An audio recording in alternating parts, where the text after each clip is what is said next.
1 dead and over 30 injured. That's where we are right now as a nation. We are already amidst a slow-burning civil war, and nobody seems to recognize it except for those of us in the trenches fighting against a deadly and depressing foe. One of which seems to think that the rallying cry of facts not feels, and now from this weekend's rally we can add the other slogans, White Lives Matter, and the co-opted blood and soil that the Nazis used to use. The North in this battle, this civil war that I'm bringing up, are those of us who want true egalitarianism. We want social justice for all peoples, where we dare to have the slightest bit of empathy for our fellow person. Our side is the one where we say that all people under the LGBTQIA banner are allowed. Immigrants are welcomed with open arms, and to be completely honest, we're not going to judge someone based on what ideology they currently employ, as long as they don't force it on others and continue to follow rule number 1 when it comes to being a person, which is try not to be an asshole. The South in this battle, aka the party that will get their asses ideologically kicked, are the ones that will be the first to violence. The ones who will demand that since they don't want to play ball with the 21st century, that they will take the ball and the entire game home with them. I'm talking about the crowd that seem to think that white people are being persecuted, that Christian values established this nation, and that feel like they're being replaced. These are people who say that when privilege gets attacked or questioned by those who don't have it, that it feels exactly like persecution. That's exactly what we're seeing right now as these young white men revolt against the dying white Christian paradigm. One reason that people make so many callbacks to the time where they feel like the world was the most ideal, aka like the 1950s, is because they feel at that time the overt racism was common. Hate speech against now protected classes of people was all but overt, and women knew their places.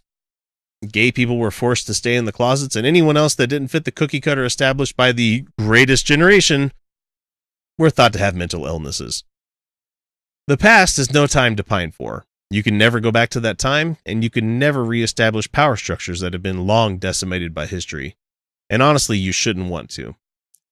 I do realize that I'm probably making huge straw men out of all their arguments, and I'm sure I'll hear from those that vehemently think that yelling at a guy talking into a mic is a great way to have a civil dialogue on race relations in America. However, it needs to be broached that unlike Trump's deplorable comments about there being many sides to this problem in America, there is only one side that needs to be eradicated.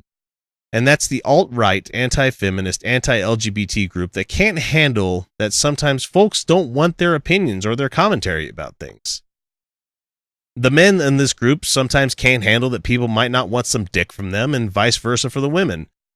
For a group that claims that all of the other side are full of cucks and that are all full of snowflakes, it does seem that the people who are most mad and the most willing to bring the simmering riots to a boil are the folks in this sphere of thinking. Of course, someone hearing this right now might be reflecting on what's being said and go, hey, that's not me. I'm a white dude. I'm straight. Come on, dude. Not all of us are something.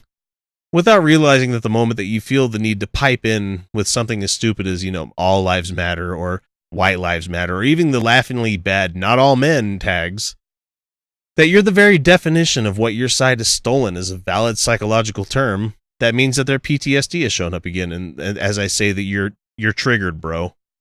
So take back the right protest. Should have never have happened. It did, and it devolved into violence because people don't like seeing Nazi flags and Roman salutes to the worst fucking president in American history. We don't like seeing people who have benefited the most from their inherited privilege claim that they're being oppressed. For example, I didn't see the amount of hardware that the police dragged out to the Black Lives Matter protests. You know the ones that I'm talking about. The ones that had snipers positioned on the top of the mobile command stations with weapons actively positioned on citizens who were protesting. When the Nazis got pushed back against, and yes, I'm going to call them Nazis from now on, they don't deserve any amount of capitulation or leniency that calling them something else gives them. When the pushback happened and they caved, instead of taking their white supremacy home with them, with their fucking polo shirts and red hats, one member decided to drive his car into a crowd of protesters from that side and made them sit the fuck down and shut the fuck up. He killed one, injured scores of others, all because he couldn't handle the big leagues of being an activist.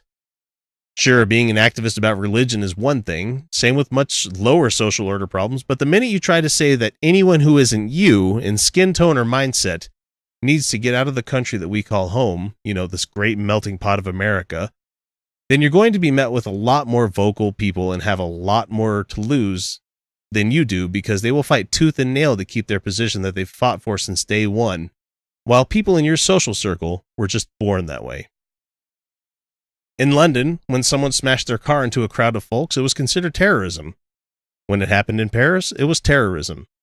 However, in this country, if you're white and do something horrible, you're a lone wolf, you're a disturbed individual.